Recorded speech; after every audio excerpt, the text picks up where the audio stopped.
Assalamualaikum warahmatullahi wabarakatuh. Perkenalkan, nama saya Syafila Dwi Pratiwi dengan NIM 2104238. Di video kali ini saya akan menjelaskan materi pada pertemuan 10, yaitu Public Personal Administration, guna memenuhi salah satu tugas mata kuliah Sistem Administrasi Negara dengan dosen pengampu Ibu Yulia Hanoselina, SIP, MAP. Baik, langsung saja. Sebelumnya, saya akan menjelaskan terlebih dahulu apa itu Public Personal Administration, yang dalam bahasa Indonesia yakni administrasi kepegawaian negara, adalah pengelolaan kepegawaian negara atau pegawai negeri yang dikaji sebagai ilmu dan seni mempelajari proses penggunaan tenaga manusia mulai penerimaan hingga pemberhentiannya. Selain itu, administrasi kepegawaian negara adalah proses penyelenggaraan politik kepegawaian atau program kerja dan tujuan yang berhubungan dengan tenaga kerja manusia yang digunakan dalam usaha kerjasama untuk mencapai tujuan tertentu. Selanjutnya ke sub materi yang pertama, yaitu situasi problematik kepegawaian negara.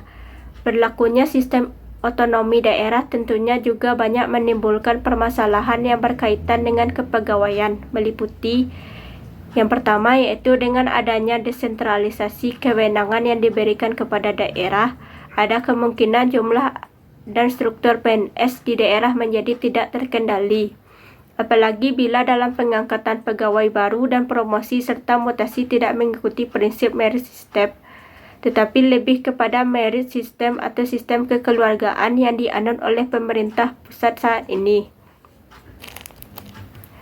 Karena sulit meninggalkan paradigma lama yang telah digunakan pada era pemerintahan Orde Baru dan berlangsung selama lebih dari 3 dekade. Problematik yang kedua, yaitu mobilitas pegawai negeri sipil antar daerah juga akan terhambat sebagai akibat dari daerah sentrisme atau primordialisme. Tanpa kualitas memadai serta mobilitas yang tidak dimungkinkan ini, maka pembinaan karir pegawai negeri sipil yang selama ini telah terjaga dan terjamin baik kemungkinan besar akan terkorbankan, apalagi dengan pemerintahan koalisi yang multipartai. Pemimpin pemerintahan di daerah tidak akan terlepas dari kepentingan partai. Kemudian yang ketiga, yaitu sebagai akibat adanya sistem pemerintahan oligarki, kapasitas kelembagaan daerah untuk menyelenggarakan manajemen kepegawaian ini masih dipertanyakan. Karena manajemen kepegawaian yang baik harus dilaksanakan oleh suatu badan yang netral, tidak terimbas pengaruh politik dan tunduk pada salah satu kekuatan politik.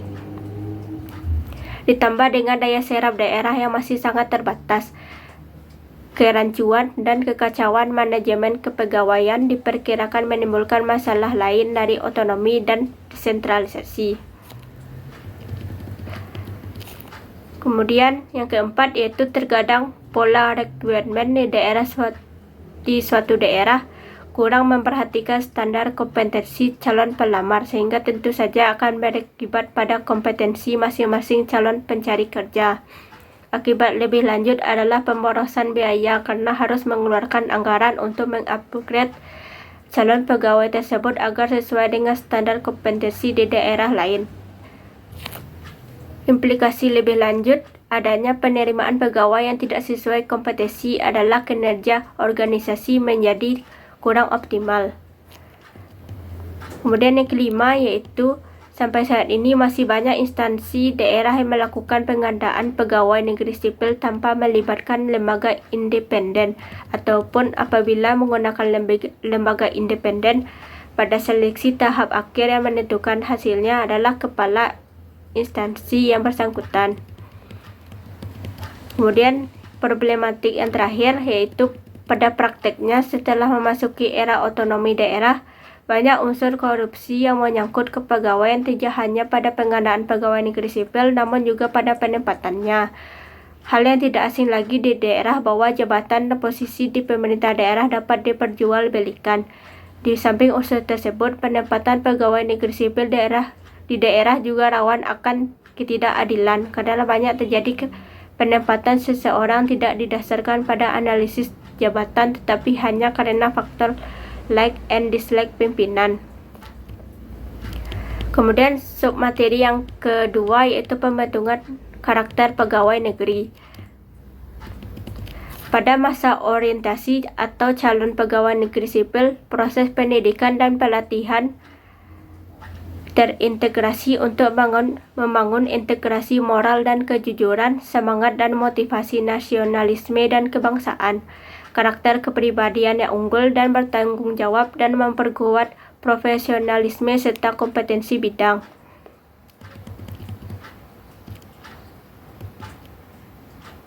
Harapan yang dimaksudkan adalah memiliki semangat cinta tanah air, kesadaran berbangsa dan bernegara, yakni Pancasila sebagai ideologi negara, kerelaan berkorban demi bangsa dan negara, kesiapan bela negara merupakan kondisi warga negara yang secara fisik memiliki kondisi kesehatan, keterampilan, dan jasmani yang prima, serta kondisi psikis yang memiliki kecerdasan intelektual dan spiritual yang baik. Hal ini senantiasa memelihara jiwa dan raganya, memiliki sifat-sifat disiplin, ulet, kerja keras, dan tahan uji. Merupakan sikap mental dan perilaku warga negara yang dijiwai oleh kecintaan kepada NKRI. Selain itu, atasan langsung akan menjadi contoh teladan dan perilaku bagi stafnya. Oleh karena itu, atasan langsung sebagai kepala harus berperilaku baik dan harus mampu menjadi teladan yang baik dalam perannya dalam mengarahkan stafnya untuk tumbuh dan berkembang secara optimal. Sehingga staf akan tumbuh menjadi staf yang berkarakter dan tidak mudah larut dalam godaan korupsi. Kemudian submateri yang terakhir yaitu Undang-Undang ASN, yakni Undang-Undang Republik Indonesia Nomor 5 Tahun 2014 tentang Aparatur Sipil Negara. Ia mengatakan bahwa pegawai aparatur sipil negara yang selanjutnya disebut pegawai ASN adalah pegawai negeri sipil dan pegawai pemerintah dengan perjanjian kerja yang diangkat oleh pejabat pembina kepegawaian dan diserahi tugas dalam suatu jabatan pemerintahan atau diserahi tugas negara lainnya dan digaji berdasarkan peraturan perundang-undangan. Baik, sekian materi dari saya. Terima kasih. Assalamualaikum warahmatullahi wabarakatuh.